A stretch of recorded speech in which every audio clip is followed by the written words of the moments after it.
We absolutely feel forgotten. It feels like they know, but they just don't care. I feel like we're screaming into the void. I've called every number I could possibly find. I've been begging DeWine's office to just do something, but they're telling us it's all in our heads. It's not real. It's very shocking and insulting and dehumanizing, truly. Those words from one East Palestine resident who joined us yesterday here on Wake Up America, commenting on President Biden, who has so far been a no-show at the train derailment site.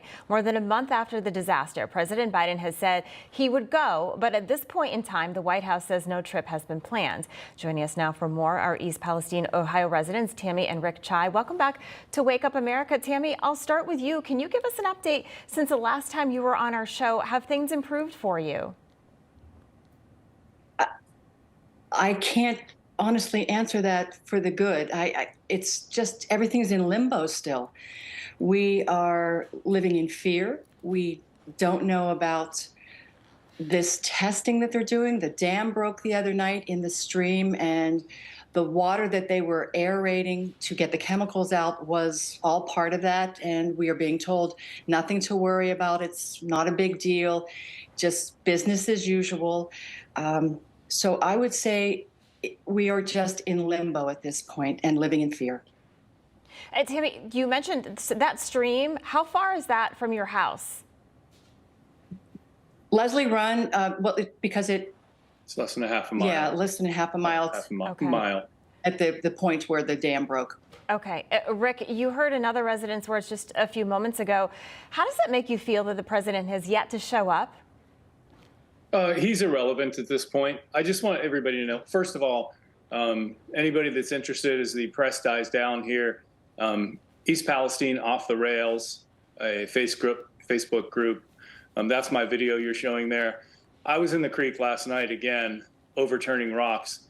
And they removed now the dam in that area to contain what they call the product. That's our Ohio and federal EPA. Why don't you just call it what it is, deadly chemicals that are seeping into our soil. And now, it's kind of like a neighbor blowing his leaves into another person's yard. They're using the stream to send it on down to West Virginia and our neighboring states, kind of the gift that keeps on giving. So have fun with it. Yeah, Rick, we were just looking at video of that stream and those rocks. I know in the past, like a week or two before, we would see people throw things in and you could just see the remnants. You could see the chemicals in there. Did you see anything like that when you went to the stream yesterday?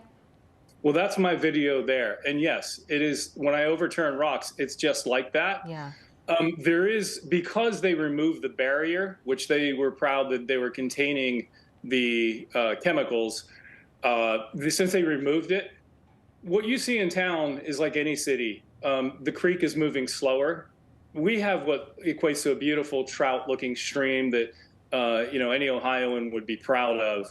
So it's crystal clear water, and it's flowing really rapidly now that they took away the barriers. So yes, when I lift up the rocks, chemicals still just bubble out, but they rapidly flow down now the stream. I'm guessing into West Virginia or neighboring counties. Yeah. Tammy, do you trust what they're telling you?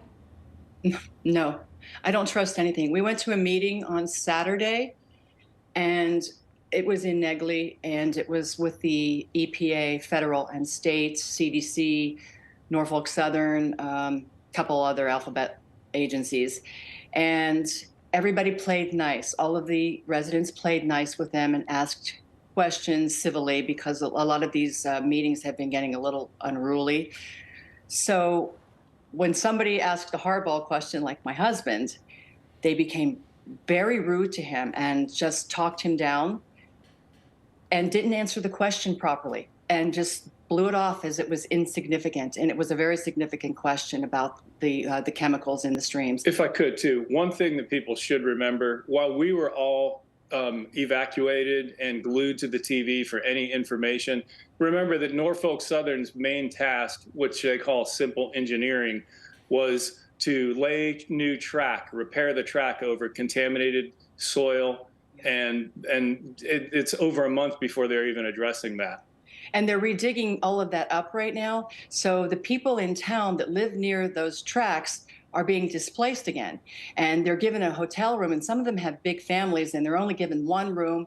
And people are just, why is this happening? Why are the tracks being dug up again? And they want to leave because the smell is so terrible as they're digging up the chemicals. And they're being told that the smell is just an inconvenience. It's not going to harm you. Nothing to see here, folks. Return to your home. I can imagine, what you think and how much you really believe what they're telling you. Tammy and Rick Chai, thank you so much for joining us again. We wish you the best of luck, and please keep us posted.